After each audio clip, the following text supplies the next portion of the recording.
On the big story tonight, I'm speaking to Raphael Tuju, who's the Secretary General of the Jubilee Party. Raphael, thanks very much for according us your time tonight.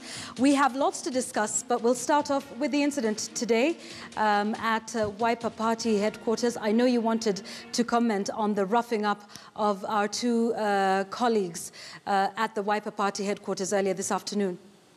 Well, I think it was a very unfortunate incident, but I was delighted that it happened in Nairobi this time in the full view of cameras, because there are several journalists across the country, especially the ones who are operating in Kisumu, maybe Kakamega, but Kisumu and Homa Bay.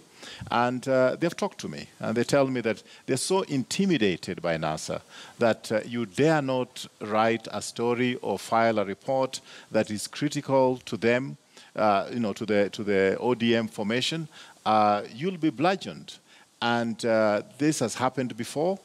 They dare not report it. They cannot report to the police. They live in that in those communities. So if they are targeted by the men in black, because there is a command structure of the militia who roughed up your journalists today, and I think it is a pity that as a country and as a profession of journalists, you are not naming them and shaming them. In fact, I've looked at the statement released by the Media Council.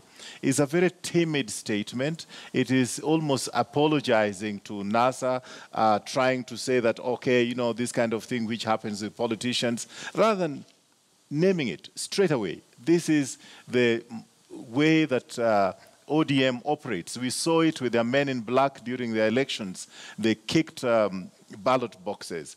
They have this impunity that they can do. The other day, one of our colleagues from Jubilee, James Reggae, they went to his home, broke in, attacked him. Indeed, you know that 2 people were killed there. And the media profession are so scared of this ODM and NASA operation that they can get away with any impunity. And I'm sure that nothing is going to happen.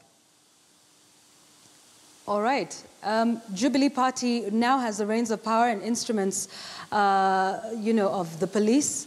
Why are you so sure nothing will happen? Can't the police investigate this? Well, I don't think that those journalists will be daring enough to go ahead with this particular case and want the charges to be pressed, because it would mean that if they have a case in court which is putting NASA on the spot, they'll be persona non grata on all NASA functions. Okay. And I think that the media house owners do not want to have any confrontation with the NASA. They tried this time. They tried to report that there was a 7-point-something ballots cast in the last elections, and for that alone, one of their journalists was being beaten, and they still went ahead to cover the NASA formation. Probably they need the NASA formation to keep their businesses running. Let's talk about Raila's statement. When I had you on the show last week, you mentioned in response to this very question, you seem to think that he was desperate the last time and paid it not much attention, but he seems to be very keen on the establishment of a People's Assembly. What are your thoughts on that today, including his statement, if there is no justice for the people, let there be no peace for the government? Well, let me put it this way. I probably don't want to say anything about it because he said nothing. So how are you going to deal with this issue? He's establishing a People's Assembly. He's talking about putting together elected leaders, workers, civil society actors, religious leaders, youth and women. And he says that this People's Assembly will, quote, exist until a legitimate president is restored. Surely, Raphael, the Jubilee Party and the president-elect would have a strategy in dealing with this issue in one way or another, or at least taking note of it. Yvonne, please listen to me again. He said nothing, so I really don't have anything to say. It's like, at very best, I can say that it's like some cut and paste of what he said in 1997. In fact, in 1997, he said that there was going to be elections in 21 days. He cast aspersions on the then Electoral Commission. He said similar things in 2007, exactly the same. He said the same thing in 2013. He said this, he's been saying the same thing. So he said nothing really of significance. But surely you cannot wish him away with his millions of supporters. I mean, in previous elections, including in 2013 and even in 2017, Raila does command a following. About 6 million people voted for him the last time. To dismiss his statement is to dismiss that end of his supporters. Is there no statement or no strategy in dealing with the issues, whichever way you choose to deal with that, but that there is a huge following that he commands? Are you wishing that away? Well, really, maybe I can say something about the 3.5 million which he claims is the number of people who voted. When they went to court, and the court did agree with them, the majority ruled in their favor, that there was something wrong with the process. Now, this time, and in fact they did say that time that numbers don't matter. This time, they have changed tact, and we are seeing the hypocrisy now. They're saying, no, the numbers matter. They are no longer auditing the process. And let me tell you, the way the game is played, it is the number of votes cast, and the winner has to win in at least 25 of the counties. In this case, the president got 25% of cast votes in 44 counties. And, you know, they are running away from the fact that they had hung onto this issue of the process last time. This time they have nothing else to say, so they're jumping on the issue of numbers. I don't care whether it was only 2 million people who voted or 1 million people who voted. You cannot, for example, kill your parents and go argue in court that you still want to inherit the benefits of the things that your parents have left behind on the basis that you are an orphan.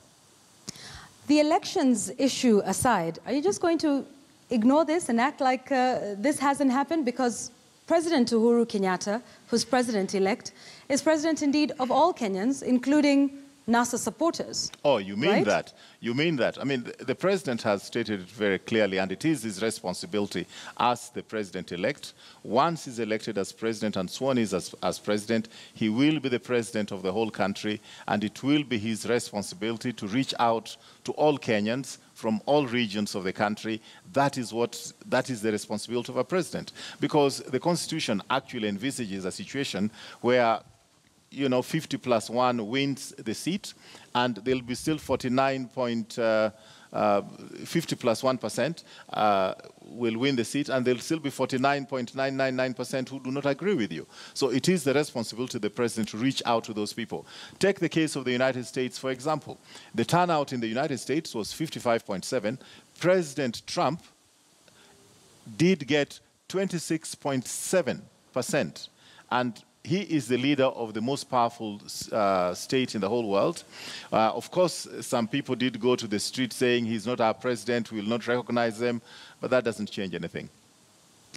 Okay, they're not the only ones commenting on this just concluded exercise. I want us to listen to Njonjo Mue from We the People, and he was speaking about dialogue and sort of getting the country together now that the election is concluded. Let's listen. We do not want an elite pact between politicians, because that's what has tended to happen when this country confronts a crisis. We allow politicians to run away with it. They make deals that suit them, and the people are left behind to play catch-up. And we don't normally play that catch-up very well once that train has left the station. Yes, so in Njonjo Mue, they're talking about inclusive talks, and we heard the same call from NCCK today, the General Secretary of that, Canon Karanja, also talking about, talks that are more inclusive, more national, in their outlook and inclusion.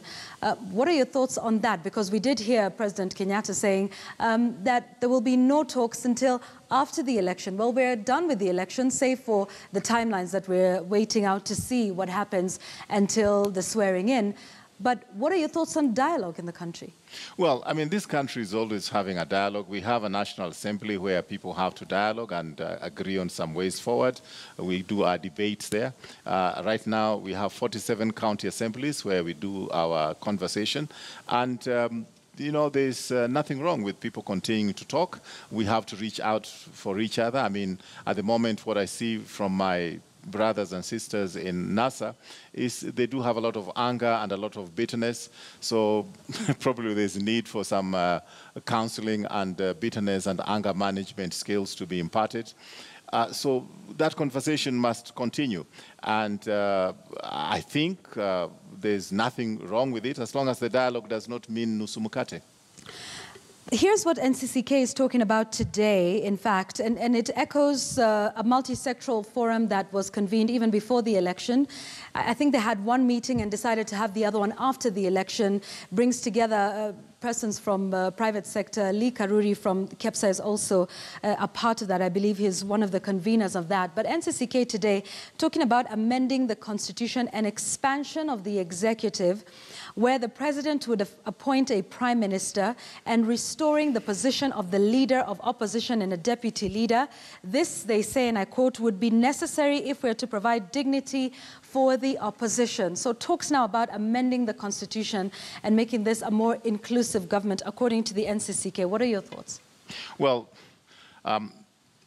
this must be a continuing conversation. I mean, this is our country at the end of the day. What we don't accept is that every time Raila Odinga loses an election, then we have to revisit the constitution so that we look for ways of tweaking it in such a way that he can be accommodated in the calculus. But to be fair, Mr. Tuju, these are calls that are coming, well, at least today from NCCK. Well, as long as they're not acting out of intimidation and being blackmailed by the NASA formation, I have no problems with that. Do you think there's a possibility that they're being intimidated and blackmailed by Raila Odinga? Well, I think you journalists saw that today.